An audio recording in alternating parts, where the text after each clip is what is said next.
আসসালামু আলাইকুম। শুভ সন্ধ্যা। আজ 7 জুন 2026। গত কয়েকদিন ধরে আমাদের সীমান্ত উত্তেজনায় পরিপূর্ণ। পুশিন চলছে। পশ্চিমবঙ্গে হিন্দু মৌলবাদী দল বিজেপি ক্ষমতায় আসার পর মুসলিমদের উপর নির্যাতন বেড়ে গেছে এবং মুসলিমদেরকে ধরে ধরে বাংলাদেশি বলে পুশ ইন করার চেষ্টা করতেছে। দেশের সমগ্র সীমান্ত এলাকায় 30-40টি পয়েন্টে বিজেপি এবং বিএসএফের এই পুশ ইন নিয়ে চলছে তর্ক বিতর্ক, বাকবিতণ্ডা। যে কোনো সময় যুদ্ধ হতে পারে, সংঘর্ষ হতে পারে, এই অবস্থায় চলছে। আমরা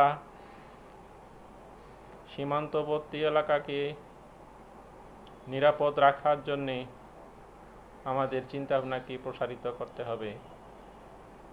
তাই সীমান্তে রক্ষীকে শক্তিশালী করতে হবে। ভারতের মতো আমাদেরও সীমান্তে রাস্তা করতে হবে যাতে করে দ্রুত যাতায়াত করা যেতে পারে।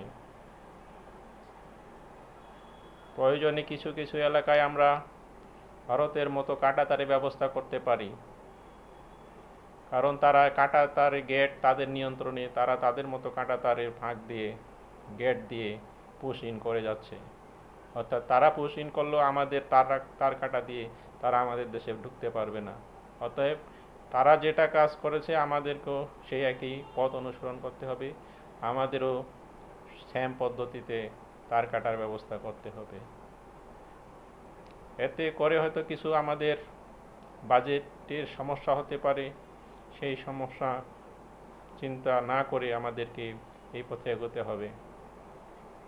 সীমান্তবর্তী 5 হতে 7 কিলোমিটার এলাকার যুবক ছেলে 18 থেকে 50 পর্যন্ত বয়স পর্যন্ত যারা আছে, কৃষক, শ্রমিক, ছাত্র, শিক্ষক, স্থানীয়ভাবে যারা এলাকায় অবস্থান করেন, যারা চাকরি বাকরির জন্য দেশের বাইরে যান না, এমন সব ব্যক্তিদেরকে বাছাই করে তাদের এই সীমান্তরক্ষীদের সঙ্গে কাজ করার মতো প্রশিক্ষণ দিতে হবে, ট্রেনিং দিতে হবে। আমরা যে বিএনসিসি বা স্বেচ্ছাসেবক পদ্ধতিতে তাদেরকে নিতে পারি, হয়তো কিছুটা আপৎকালীন সময়ে যে সময় তাদের প্রয়োজন হবে সেই সময়ের উপর ভিত্তি করে তারা কিছুটা রেমুনারেশন পেতে পারে, কিন্তু প্রয়োজনের ক্ষেত্রে তাদেরকে আমরা পেতে পারি। এ কারণেই তাদের প্রশিক্ষণ দিয়ে তাদের হাতকে শক্তিশালী করতে হবে, টেকনিক জানাতে হবে এবং প্রতিরোধ করার ক্ষমতা তাদের জানতে হবে।